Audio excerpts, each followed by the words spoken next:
Senhor ministro Eliseu Rezende, senhores ministros, senhor governador, senhores senadores, deputados, empresários, funcionários, diplomatas, senhoras, senhores, amigos presentes. É com muita emoção, para começar agora. também com muita confiança, que eu recebo nesse momento das mãos do ministro Eliseu Rezende a responsabilidade de levar adiante um projeto de país, do que disso se trata, que já tem o seu rumo perfilhado no horizonte. Eu quero começar por dizer que pude acompanhar de perto o esforço do ministro Eliseu Rezende na elaboração desse programa de governo. Sabe, Sua Excelência, que, embora não fosse matéria afeta a pasta que eu então dirigia, que eu não poupei esforços para que fosse possível dar ao país um caminho. Esse caminho hoje é um caminho que tem o apoio do presidente Itamar Franco e que está sendo referendado nas discussões e nas leis pertinentes que ainda faltam ser aprovadas pelo Congresso Nacional. Assisti o trabalho ingente do ministro Eliseu. Vi seu estilo chinês de trabalhar. Trabalha com persistência, quase não eleva a voz, dá a impressão às vezes de que vai ceder, mas quando tem convicção não cede. Fui testemunha disso e quero deixar de público ao país, nesse momento, registrado que o esforço do ministro Eliseu permitiu que nós hoje tivéssemos, como temos, um rumo na nossa economia. Eu estou voltando de uma viagem de mais de 10 dias. Há 3 que não durmo. Estava no Japão. Estive nos Estados Unidos, antes de ir ao Japão. Conversei com as autoridades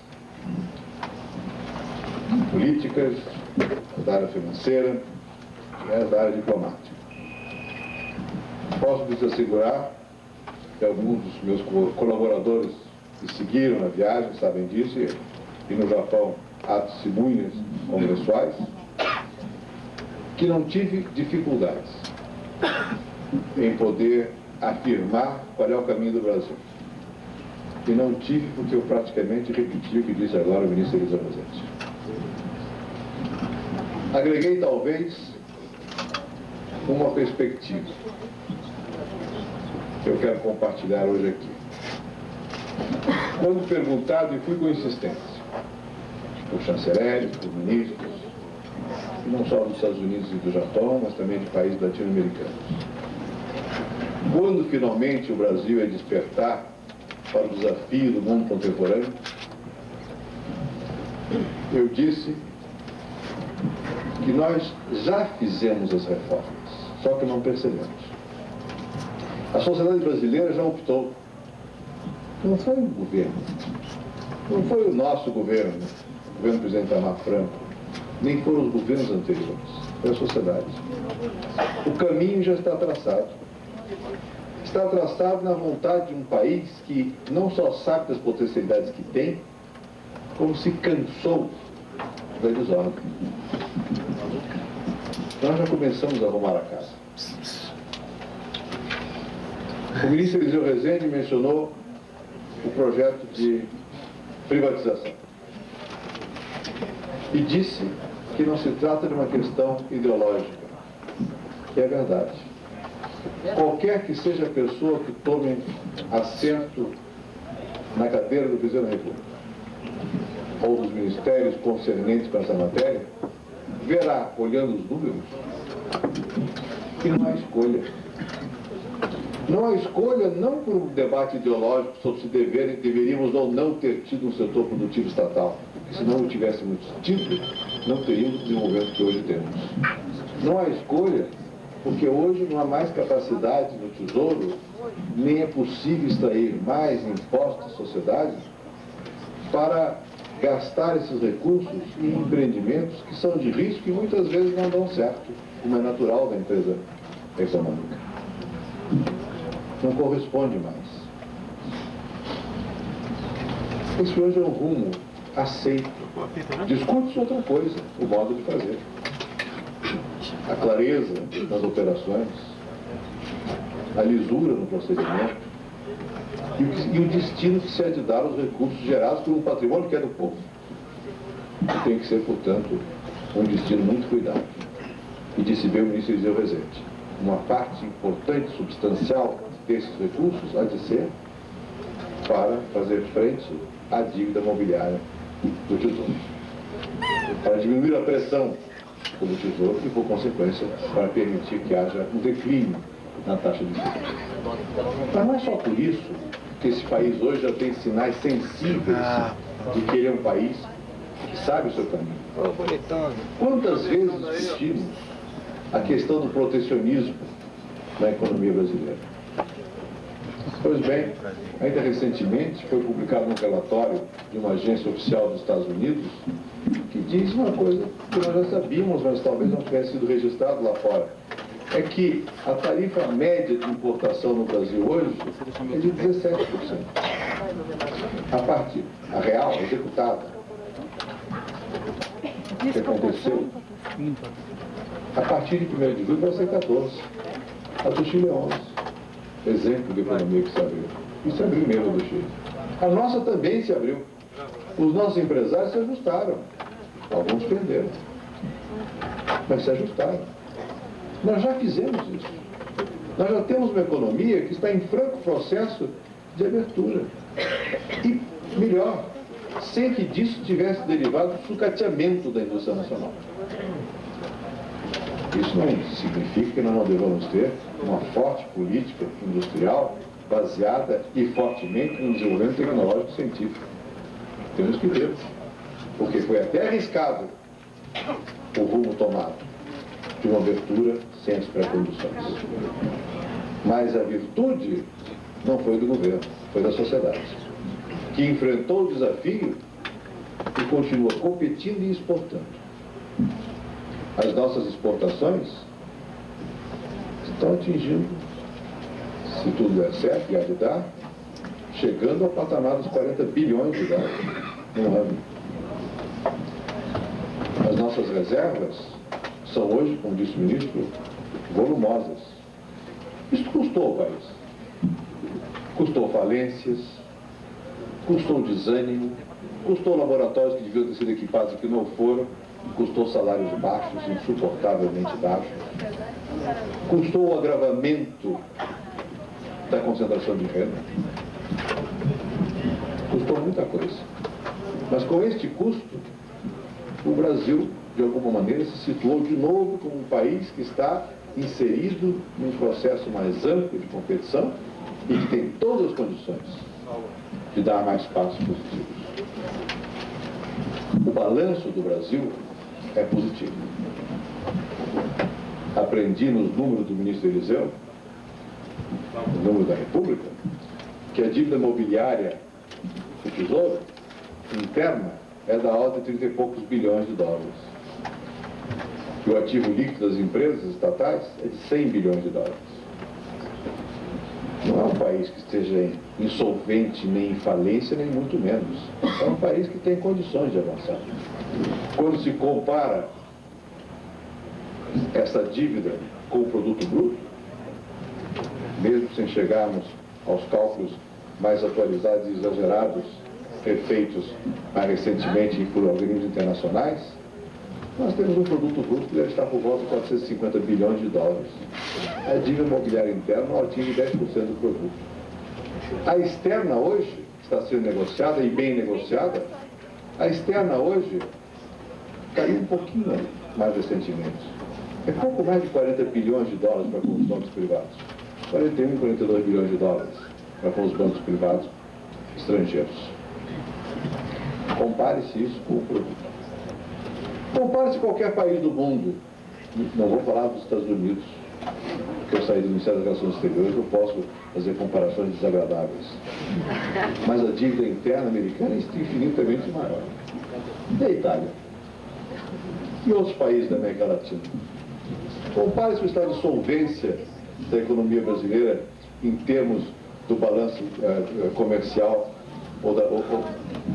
para com outros países da América Latina, desses que estão indo bem. É uma situação razoável. Nós temos que voltar a acreditar em nós. Nós temos que, talvez até usar palavras que muitas vezes vão perdendo, pela falta de uso, o significado real. Temos que ter dignidade nacional. Temos que tomar nosso rumo e, tomado o rumo, acreditar nele. Isso não significa basófia, nem significa que o ministro da Fazenda não saiba das dificuldades, já falarei delas. Nem significa que estejamos contentes. Em mais de uma oportunidade, declarei que a ilusão de pensar que o Brasil é um país do primeiro mundo termina aqui dentro, quando se olha para o povo, para a favela, para o desemprego, para as áreas rurais, para os bolsões de miséria. O país de primeiro mundo não tem nada disso. Nós temos tudo isso. Temos que ser duros na sustentação de políticas sociais que permitam a recuperação, porque não haverá dignidade nacional sem dignidade da pessoa humana. Tudo isso é verdade. Daí a ênfase na chamada sensibilidade social que o presidente Itamar Franco tanto preza e insiste, com razão. Sei também que há um fantasma. Houve autor clássico que dizia que um fantasma rondava a Europa. Não tem entrevista ainda. Era da Revolução, derivada da fome. Não é esse o nosso fantasma. Nosso fantasma é um fantasma que aparece menos vezes, se corporifica menos vezes, mas que nos tortura no dia a dia. Nosso fantasma é uma espécie de peste, é uma praga, é um flagelo do povo, chama-se inflação. A inflação corrói os salários e esburaca os cofres do tesouro. Quando os preços são livres, algumas empresas podem até ganhar, mas o povo não. O assalariado não. O aumento que será dado hoje é perdido no dia seguinte. Quem tiver realmente amor à melhoria de condição de vida do povo, tem que ter um olho muito pregado da inflação. E o que nós dissemos, o ministro disse, e eu concordo com ele, de que nós temos que fazer um esforço para a retomada do crescimento, por enquanto são alguns sinais positivos que temos que fazê-lo, e é bom que haja exportação, que não colida como não colide, com a expansão do mercado interno. Quando nós dizemos tudo isso e que vamos incentivar, e o programa contempla a agricultura e precisa contemplar a agricultura, contempla a reconstrução de estradas e precisa, contempla a formação de mecanismos que permitam agilizar a construção civil e contempla, através da educação. Quando nós dizemos isso, nós não o dizemos na irresponsabilidade de quem emprega sem se preocupar com as consequências sobre a inflação. Vamos estar olhando para essa inflação. O orçamento tem que ser executado de acordo com a disponibilidade do tesouro. Não há outro remédio. O ministro Eliseu disse com orgulho que não botou o nome dele sobre nenhuma célula. Quisera eu fazer o mesmo. O ministro sabe que é mais difícil no segundo semestre.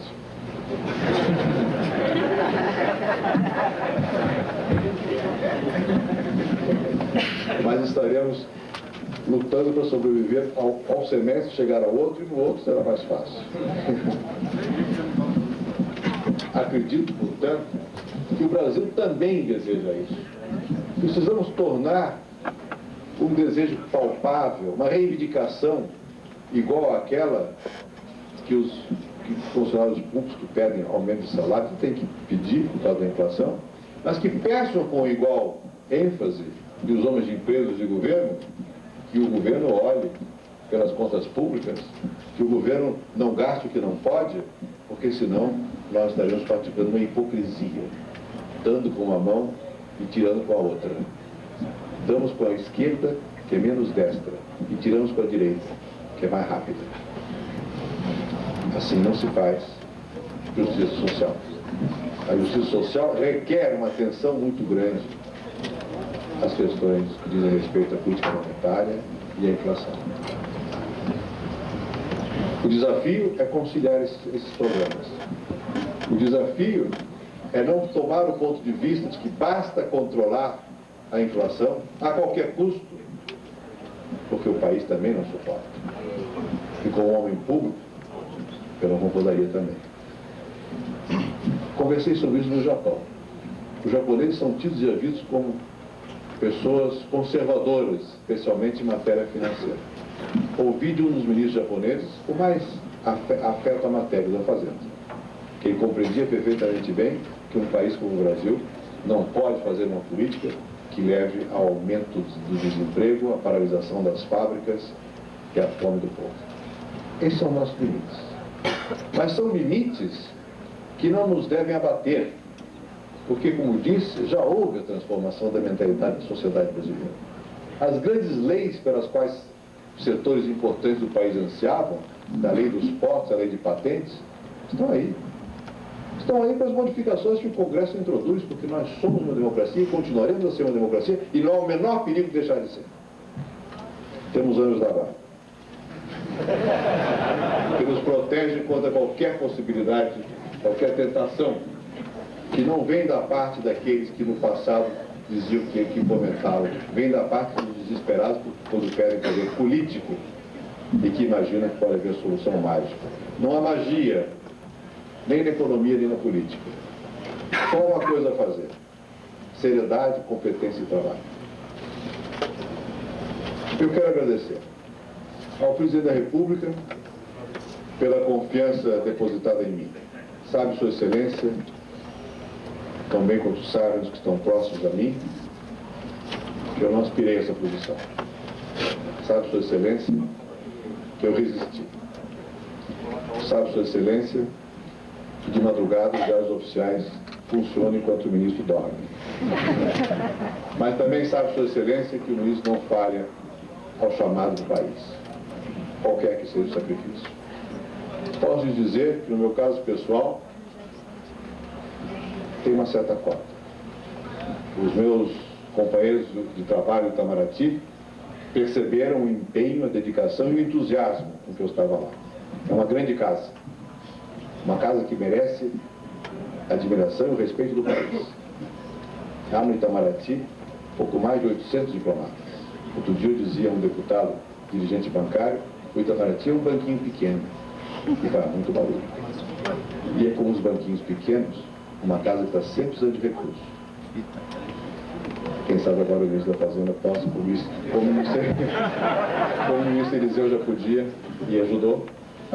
Só que agora o ministro da Fazenda tem que ter o olho na inflação, tem que ter o olho na escassez e vai ajudar parcimoniosamente. E a ciência e tecnologia que está aqui ao meu lado, a ciência já está segurada. Mas, falando seriamente, é uma grande casa do Itamaraty. Eu procurei dar o melhor de mim lá, aprender a funcionar, quase aprendi o protocolo. E gostei, sinceramente, porque encontrei um ambiente muito positivo. Tive o prazer de trabalhar numa instituição na qual o ministro, quando chega, não pode nomear ninguém. Tive 2 assessores pessoais que são do Senado. Não nomeei ninguém. Não sou do estilo de quebrar a louça. Procuro tirar das pessoas o que as pessoas podem dar. Quase não modifiquei. E quando modifiquei, incentivei aqueles que, porventura, tivessem sido alcançados pela modificação, para que desempenhassem outros papéis positivos. A resposta foi muito boa. O ministro atual sabe disso e me ajudou muito. O embaixador Rubens Barbosa sabe disso e me ajudou muito. Então vou citar um por um, porque tem vários aqui. Mas a verdade é que eu me senti muito à vontade no Itamaraty. Não por virtude minha, por virtude da casa. Não aspirava a outra posição. Mas há momentos que não se tem que fazer esse tipo de consideração. Também, isso é típico do PSDB, que isso aqui é um ministério técnico, que tem responsabilidades políticas nacionais. e que, portanto, o ministro vai atuar dessa maneira, como atuou em Itamaraty. Não sei até hoje aqui nem sequer tendência pertencia um ou outro que trabalhavam comigo. Aqui nós temos um grande partido, é o Brasil. O Brasil precisa de nós. Eu não posso fazer nada aqui sozinho. Eu preciso de vocês. Eu preciso do presidente da República. Muito. O presidente sabe disso. O presidente é meu companheiro. Fomos companheiros de lutas partidárias no passado. É meu amigo. Eu tenho respeito por ele. Eu tenho carinho por ele. Porque ele é uma pessoa que também devota um sentimento de afeto àqueles com os quais ele tem afinidade. Eu vou precisar do apoio irrestrito do presidente, como ele terá o meu. Não pode haver aí nenhuma, a mais mínima, como não haverá, dificuldade. Eu preciso dos meus companheiros de ministério. E eu preciso dos deputados e senadores, do meu partido e dos outros partidos. Não sou pessoa de sectarismo, todo mundo sabe disso. Tenho amigos em todos os partidos. Não acho que os problemas de hoje, o desafio de hoje, seja um desafio que se possa estreitar sectariamente. O desafio é amplo, é nacional. Mas eu preciso, sobretudo, não eu, o Brasil, por acaso, nesse momento, em algumas matérias, por meu intermédio, é da sociedade. Eu preciso dos empresários. Estão aqui, muitos deles, representativos, agradeço. Eu preciso dos líderes sindicais e dos trabalhadores. Eu tenho a satisfação de dizer que criei um conselho empresarial no Itamaraty que me ajudou muito. Mas também tenho a satisfação de dizer que talvez pela primeira vez na história do Itamaraty, líderes sindicais, presidentes das centrais sindicais participaram de discussão sobre política externa. Porque o Brasil já mudou. O Brasil hoje é do diálogo. É da negociação. Sem tibiedade. Quando for necessário não ceder, não se cede. Mas o argumento tem que ser ouvido. Nós vamos precisar dos trabalhadores. Da classe média, nesses momentos de dificuldade, de inflação, é que tem seus ganhos mais corroídos, dos homens e das mulheres. Nós temos que fazer tudo isso pensando que esse país, que é viável, que está aí, à nossa frente, falta tão pouco para que nós possamos dar um salto importante. Esse país tem que ser medido pelos milhões de jovens que aqui estão, que aqui vivem. Não é na minha geração. Essa, de alguma maneira, já correu seus riscos, teve suas venturas e desventuras. Mas aos que estão nascendo, aos que estão nas escolas, aos que estão saindo das universidades, aos que estão súplices, que não vem caminho, não vem emprego, não vem a trilha que eu mencionava no início da dignidade, concreta, pessoal, de poder acreditar. Eu peço a todos, só isso, vamos acreditar. Me ajudem a acreditar. Vamos acreditar juntos que nós vamos realmente combater essa inflação. E que nós vamos sim segurar os gastos quando for necessário, sem medo, com convicção.